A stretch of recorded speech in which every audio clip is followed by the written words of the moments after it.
Welcome to class. My name is Ken Hicks, and I have the good fortune to lead the Department of History and Political Science here at Rogers State University. I may or may not be your instructor for this course, but I am the person responsible for the course construction of on-ground and online versions of POLS 1113, American Federal Government. The first questions many students ask is, why do I have to take this course? First and foremost, American federal government is a general education requirement, and students must successfully execute a general education curriculum in order to earn an associate's or baccalaureate degree here in Oklahoma and in the other 49 states. Second, courses in American government are required to reinforce the rights and responsibilities of American citizens. Teaching citizenship in the United States is important for a couple of reasons. The constitutional scheme of the United States is very complex, and too many Americans simply do not have a realistic understanding of what government can realistically achieve and the constraints that constitutional principles impose on political actors. Additionally, American political culture, which stresses the importance of personal liberty, creates a lot of incentives for Americans to check out and ignore the importance of politics. Students taking American government courses will soon recognize that while you may not be interested in politics, politics is interested in you. And the outcomes of elections and the policies enacted at the federal, state, and local level can have a significant impact on the opportunities available to you as you move through life.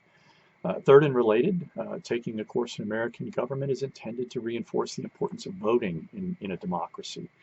Voter turnout in the United States routinely lags behind other democratic countries. For me, one of the most troubling aspects of low voter turnout is the correlation between poverty and apathy and the sense of hopelessness that too many low-income Americans feel. In my opinion, the legitimacy of American government is closely linked with voter turnout. High voter turnout reflects the sense in which citizens are both engaged in the political process and accept the legitimacy of governmental actions. Fourth, taking a class in American government teaches students about the importance of governing institutions like the Congress, the presidency, the judicial branch, but also the media, interest groups, and political parties. Students will also learn about the importance of these kinds of intermediary institutions.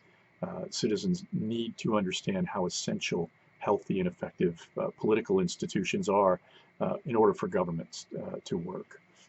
This course is organized on a week-to-week basis, with each week's assignments opening at 11:55 of the first Sunday, and all assignments being due by 11:55 the following Sunday. There are 1,000 points available for students to earn, which are divided into four kind of broad categories of assignments.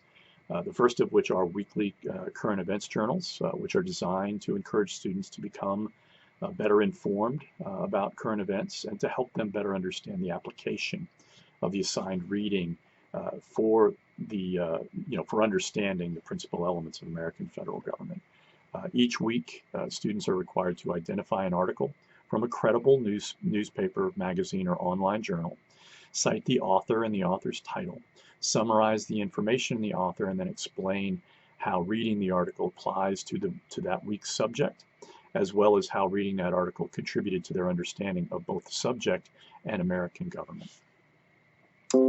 As with most course assignments, students will find they get out of what they invest in those weekly journals. Students are also responsible for completing a weekly quiz based on the weekly reading assignments.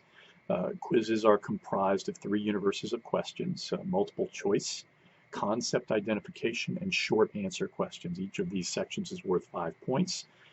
Like the current events, weekly quizzes contribute 240 points towards students' overall grade. So roughly half of your grade is coming out of these 2 pots of assignments. Students are also responsible for completing 3 unit examinations, which are distributed over the course of the semester. Unit 1 covers the material from weeks 1 through 5. Unit 2 covers the material from weeks 6 through 10. And Unit 3 covers the material from weeks 11 through 16. Each unit exam is worth 100 points and are basically larger versions of the quiz with a certain amount of points coming from multiple choice questions concept identification, and short answer.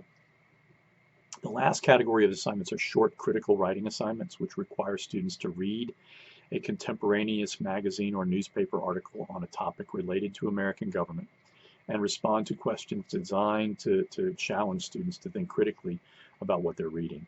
Each of the first assignments, the first 3 assignments are worth 50 points each, and the fourth and final assignment is worth 70 points.